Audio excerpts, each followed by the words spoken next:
আসসালামু আলাইকুম বন্ধুরা, আশা করি সকলেই ভালো আছেন। আলহামদুলিল্লাহ, আপনাদের দোয়ায় আমিও ভালো আছি। সকলকে জানাই ইকরাম বিনা চ্যানেল থেকে স্বাগতম। তো বন্ধুরা, আজকে তোমাদেরকে করে দেখাবো খুবই মজাদার একটি ডেজার্ট রেসিপি। আর এই ডেজার্ট তৈরি করার জন্য আমাদের প্রয়োজন ইনগ্রিডিয়েন্টস দেখে হয়তো বুঝতে পারছেন। আর আমার রান্নার রেসিপিগুলো যদি আপনাদের ভালো লেগে থাকে, অবশ্যই আমার চ্যানেলটা সাবস্ক্রাইব করে আমার পাশে থাকবেন। কি পাশে থাকা বেল আইকনটি ক্লিক করে আমার পাশে থাকবেন। তো বন্ধুরা, চলো কথা না বাড়িয়ে তাহলে চলে যাই আমরা রেসিপিতে। তো বন্ধুরা, এই যে প্রথমত আমি এখানে 1/2 লিটার দুধ জাল করে নিচ্ছি। এটা আমি গরুর দুধ ব্যবহার করছি, আমি ফ্রোজেন করা গরুর দুধ। আপনারা চাইলে এখানে প্যাকেটের পাউডার দুধও ব্যবহার করতে পারেন, কোনো রকম সমস্যা নেই।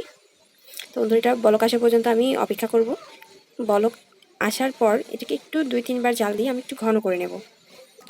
তো বন্ধুরা, দুধ বলক আসা অপেক্ষা করতে করতে এই ফাঁকে আমি নিয়ে নিয়েছি 3টি ব্যাট, আর নিয়ে নিয়েছি একটি ঢাকনা।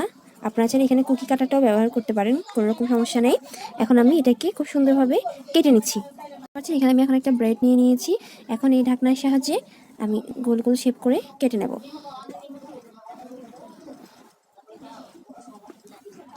তো বন্ধুরা দেখো, এই যে এভাবে একটু রাউন্ড শেপ করে আমি ব্রেডগুলো কেটে নিচ্ছি। এভাবে প্রত্যেকটা ব্রেড আমি কেটে নেব।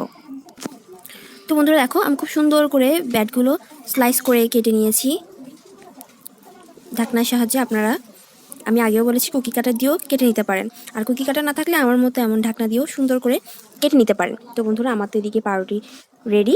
দেখে আছি দুধের কি অবস্থা। তো বন্ধুরা দেখো, দুধে অলরেডি বলক চলে এসেছে। আমি এর মধ্যে চিনি অ্যাড করব।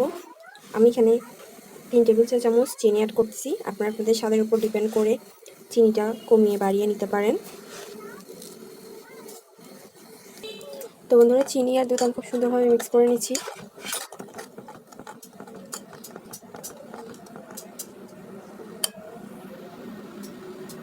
দুধটা জাল করা হয়ে গেছে আর বেশ ঘন হয়ে গেছে। এখন আমি চুলাটা অফ করে দিব, আর দুধটা গরম গরম থাকা অবস্থায় আমি ব্রেডের মধ্যে ঢেলে দেব।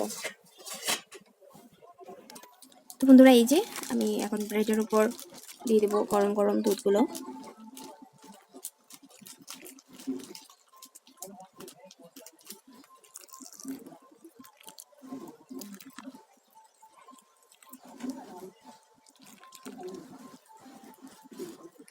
বন্ধুরা, এই যে আমি এর মধ্যে দুধ দিয়ে দিয়েছি। এখন কিছু ড্রাই ফ্রুট দিয়ে আমি সাজিয়ে পরিবেশন করে নিব। তো বন্ধুরা, ফিরে এসেছি আমি পরিবেশন করে। মাশাআল্লাহ মাশাআল্লাহ মাশাআল্লাহ মাশাআল্লাহ, দেখে অনেকটাই সুন্দর লাগছে। তো বন্ধুরা, আমার পরিবেশন তো করা শেষ। এখন আমি এই নাস্তাটি রেখে দেব ফ্রিজে, নর্মাল ফ্রিজে 1 থেকে 1.5 ঘন্টার জন্য। ঠান্ডা হলে এটা খেতে অনেক বেশি মজা লাগবে। আর এই ডেজার্ট আইটেমটা কিন্তু গরমের সময় খেলে কিন্তু খুবই ভালো লাগবে, ঠান্ডা ঠান্ডা। আর যেহেতু এখন ঠান্ডা চলে আসছে, সেক্ষেত্রে আপনারা ফ্রিজে না রেখে এমনি রুম টেম্পারেচারে একটু ঠান্ডা করে খেতে পারবেন। তো বন্ধুরা, আমার রান্নার রেসিপিগুলো যদি আপনাদের ভালো লেগে থাকে, অবশ্যই আমার চ্যানেলটা সাবস্ক্রাইব করে আমার পাশে থাকবেন, এবং কি পাশে থাকা বেল আইকনটি ক্লিক করে দিবেন, যাতে করে আমার নতুন নতুন রান্নার রেসিপিগুলো সবার আগে গিয়ে পৌঁছায় আপনাদের কাছে। তো বন্ধুরা, দেখলেই তো কত অল্প সময়ে তৈরি হয়ে গেল মজাদার একটি ডেজার্ট রেসিপি। তো বন্ধুরা, যাকে খাওয়াবেন সে বুঝতেই পারবে না আসলে এটি আপনি কী দিয়ে তৈরি করেছেন। আর ঠান্ডা ঠান্ডা তো এত অতুলনীয় লাগে, যা আমার বাসায় সকলেই পছন্দ করে। আমি খুব কয়েকবারই এই রেসিপিটি বাসায় তৈরি করে থাকি, আমার বাসায় সকলেই পছন্দ করে। তো বন্ধুরা, যে কাউকে খাওয়াবেন সে বুঝতেই পারবে না কিন্তু আসলে আপনি এটা কী দিয়ে তৈরি করেছেন এই ডেজার্টটি।